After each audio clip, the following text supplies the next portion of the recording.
मोदी सरकार का एक और बड़ा झूठ पकड़ा गया। छात्रों पर बर्बर लाठीचार्ज को लेकर वो पहले ही घिरी हुई थी और अब खबर आ रही है कि शांतिपूर्ण प्रदर्शन करने वाले छात्रों पर पैलेट गन से हमला हुआ था। राहुल गांधी ये बात लगातार कह रहे थे, लेकिन सरकार इसे अब तक नहीं मान रही थी। लेकिन जब इसके सबूत सामने आ गए तब सरकार झुकती दिखाई दे रही है। खबर आ रही है कि आरएएफ के जवान ने पैलेट गन से फायरिंग की थी, जिससे कई छात्रों को चोट आई। मोदी सरकार अब अपने ही झूठ में बुरी तरह फंस गई है। इसका असर अब संसद तक दिखाई दे रहा है। अमित शाह के इस्तीफे की मांग तेज हो चुकी है। विपक्ष जवाब मांग रहा है। वहीं पीएम मोदी ने एक बार फिर से मौन साध लिया है, लेकिन विपक्ष के तेवर बता रहे हैं कि छात्रों को पीटने वालों को आसानी से नहीं छोड़ा जाएगा। शाह को जवाबदेही ठहराया जाएगा। संसद में इसे लेकर भी जबरदस्त बवाल मचा हुआ है। 20 जुलाई को जब छात्रों ने संसद मार्च किया, उन पर लाठियां चलाई गई, आंसू गैस के गोले छोड़े गए, यहां तक कि पैलेट गन का इस्तेमाल भी किया गया और 1-2 राउंड नहीं बल्कि पूरे 7 राउंड फायरिंग की गई और सीधे प्रदर्शन कर रहे छात्रों को, युवाओं को निशाना बनाया गया। कई युवा इसकी चपेट में भी आए और आज भी हॉस्पिटल में भर्ती है। पैलेट गन से जख्मी हुए एक व्यक्ति पर तो एक आंख की रोशनी जाने का खतरा भी मंडरा रहा है। खुले में फायरिंग करने के बाद, पैलेट गन का इस्तेमाल करने के बाद सरकार अब तक ये मानने को तैयार नहीं हुई कि इसका इस्तेमाल हुआ भी था। वो तो साफ साफ मुकर रही थी कि कोई पैलेट गन नहीं चलाई गई, लेकिन अब सरकार की पोल खुल गई है। युवाओं पर अंधाधुंध पैलेट गन चलाने वाले जवान की पहचान हो गई है। शुरुआत में तो प्रशासन ने पैलेट गन के इस्तेमाल से इनकार कर दिया था, लेकिन जब घायल लोगों की तस्वीर सामने आई, सोशल मीडिया पर फायरिंग करते हुए जवानों की तस्वीरें देखी गई, यहाँ तक कि कांग्रेस सांसद राहुल गांधी ने तो पैलेट गन से जख्मी हुए एक व्यक्ति को सबके सामने लाकर खड़ा कर दिया था, जिसके बाद सरकार के झूठ की पोल खुल गई है और मामले की जांच शुरू कर दी गई है। और अब ये जानकारी निकलकर सामने आई है कि दिल्ली प्रोटेस्ट में पैलेट गन चलाने वाले जवान की पहचान भी कर ली गई। सीआरपीएफ की एक टीम इस मामले की जांच कर रही है और रिपोर्ट तैयार कर रही है, जिसकी रिपोर्ट अगले हफ्ते तक आ भी सकती है। सीआरपीएफ की अब तक की जांच में यह बात सामने आई है कि कनॉट प्लेस में तैनात रैपिड एक्शन फोर्स यानी आरएएफ के एक जवान ने पैलेट गन से 7 राउंड फायरिंग की थी, जिसमें 5 राउंड फायर प्रदर्शनकारियों को लगे जबकि 2 जमीन की तरफ किए गए।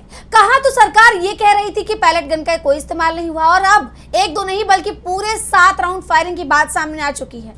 ऐसे में सवाल उठ रहे हैं कि आखिर जवानों को किसने पैलेट गन का इस्तेमाल करने का आदेश दिया था, किसके इशारे पर यह एक्शन हुआ और कौन इसका जिम्मेदार है। वहीं ये जांच रिपोर्ट सामने आते ही विपक्ष ने मोदी सरकार और सीधे तौर पर गृह मंत्री अमित शाह को घेर लिया है।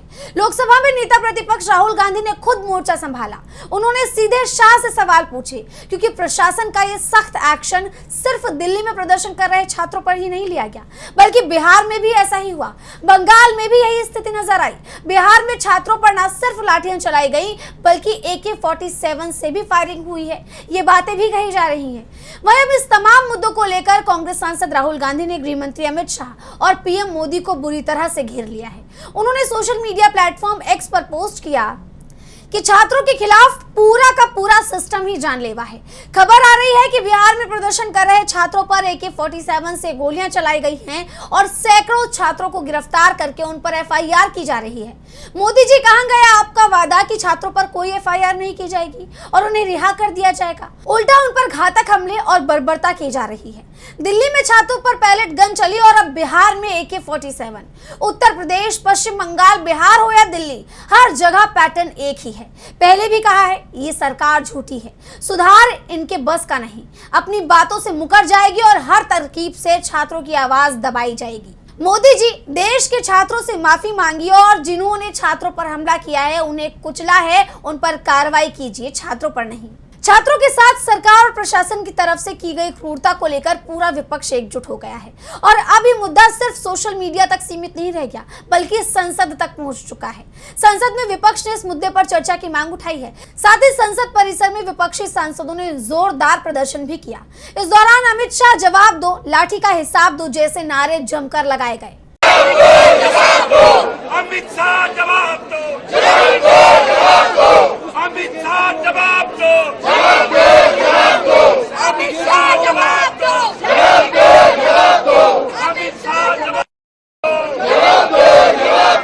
अमित शाह जवाब दो। विपक्ष उसने कहा कि मोदी सरकार को छात्रों पर किए गए जुल्मों का हिसाब देना होगा।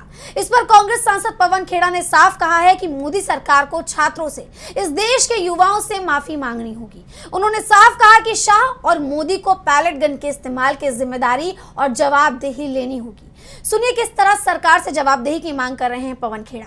अपॉलॉजी तो करनी पड़ेगी, जिम्मेदारी और जवाबदेही पैलेट गन्स की लेनी पड़ेगी। कांग्रेस सांसद रंजीत रंजन ने भी इस मुद्दे पर सरकार को घेरा है और सवाल किया है कि क्या पुलिस बिना आदेश के पैलेट गन का इस्तेमाल कर सकती है। हम इस पर गृह मंत्री से जवाब चाहते हैं। सुन लेते हैं क्या कुछ कह रही हैं रंजीत रंजन। देखिए, जो दिल्ली में पुलिसिया हमला हुआ बच्चों पे, और मैं सबको एलिगेशन नहीं लगा रही, लेकिन कुछ पुलिस वालों ने बच्चों के साथ बदतमीजी की, पैलेट गन चली, उसका जवाब तो होम मिनिस्टर को देना चाहिए कि आखिर किसने इसकी जवाबदेही ली, किसने ऑर्डर दिया। क्या बिना ऑर्डर के पुलिस पैलेट गन चला सकती है क्या, जो सिर्फ जम्मू कश्मीर में आदि संवेदनशील होने पर होता है। इसका जवाब तो होम मिनिस्टर से हम लोग चाहते हैं सदन के भीतर बना रहेगा यूं ही। देखिए, निश्चित तौर से सरकार की जवाबदेही बनती है और उनको इसका जवाब देना चाहिए।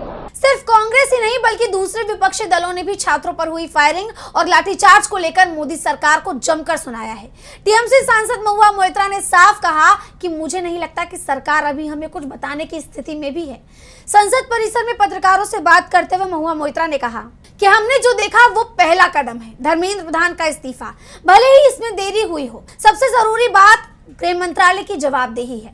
दुनिया के सबसे बड़े लोकतंत्र में शांतिपूर्ण प्रदर्शनकारियों और हमारे बच्चों को सड़कों पर घसीटा जा रहा है, उन पर पैलेट गन और बिजली के हथियारों का इस्तेमाल किया जा रहा है और कोई जवाबदेही नहीं। ये बर्दाश्त नहीं किया जा सकता। हमने बिहार और बंगाल में देखा कि बच्चों की पहचान बताते हुए पूरे पन्ने के विज्ञापन निकाले गए और 70 से ज्यादा प्रदर्शनकारियों को उठाया गया।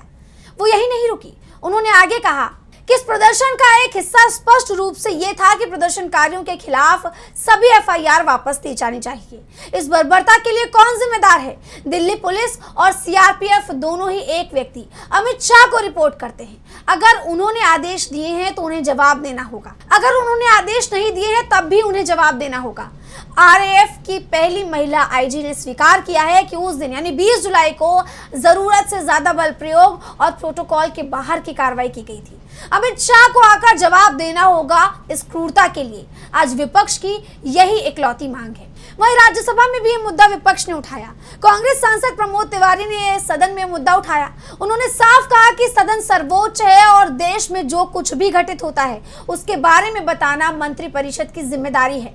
मासूम छात्रों पर लाठियां चलाई गई, लड़कियों से दुर्व्यवहार किया गया, ऐसे में सरकार की जवाबदेही बनती है और गृह मंत्री अमित शाह को जवाब देना चाहिए। जैसे ही कांग्रेस सांसद प्रमोद तिवारी ने छात्रों के साथ हुई क्रूरता का मुद्दा उठाया, वैसे ही सदन में हो हल्ला शुरू हो गया और कुछ देर के लिए सदन की कार्यवाही भी स्थगित कर दी गई। मेरा सिर्फ एक विनम्र अनुरोध है कि सदन सर्वोच्च जगह है, जहां जो कुछ देश में हो रहा है उसको बताने की जिम्मेदारी मंत्रिपरिषद की, सरकार की है। तो मेरा सिर्फ कहना है, मासूम बच्चे पीटे जाएं, लाठियां पीटी जाए, लड़कियों को पुलिस किया जाए, तो ये जगह गृह मंत्री अमित शाह जी का जवाब है। अब इस पूरे मुद्दे पर अमित शाह से जवाब मांगा जा रहा है। संसद में शाह इस मुद्दे पर बयान दे और बताएं कि आखिर क्यों छात्रों के साथ इतनी बर्बरता की गई, उन पर लाठियां चलाई गई, पैलेट गन का इस्तेमाल किया गया और जरूरत से ज्यादा बल प्रयोग किया गया। इस पर अमित शाह संसद में जवाब दे, विपक्ष की तरफ से यह दबाव बनाया जा रहा है। यानी साफ है कि प्रधान के बाद शाह के खिलाफ संसद से लेकर सोशल मीडिया तक आवाज उठने लगी है। ऐसे में अब शाह की कुर्सी पर भी खतरा मंडराता हुआ दिखाई दे रहा है।